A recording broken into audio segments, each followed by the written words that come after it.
В Оленёкском улусе прошли общественные слушания жителей села Жилинда и компании «Алмазы Анабара». Население района выразило несогласие на проведение геологоразведочных рассыпных работ по поиску рассыпных алмазов на реке Малая Конопка. Рассказывает наш корреспондент Вера Ларионова.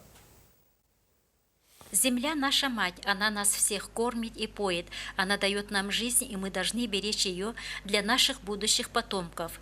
Такова была главная тема разговора жителей села Жилинда и алмазников акционерного общества «Алмазы Анабара». Я была недавно на Камчатке, да, и понимаете, вот те народы, которые потеряли свою основу, да, знаете, как печально они смотрятся.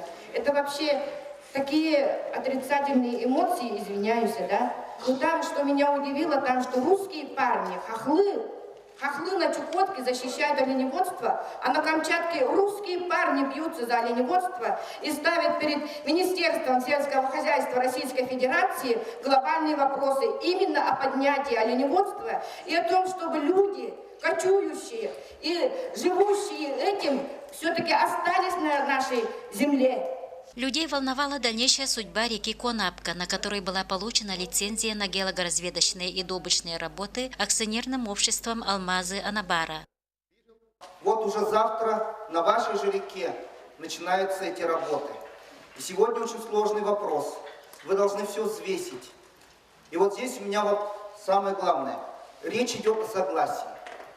Согласие по всем нормам должно быть добровольным, свободным, осознанным. Осознанным в первую очередь означает, что вы должны быть проинформированы полностью о всех видах работ, как они будут проходить, что, каким образом, вся инфраструктура.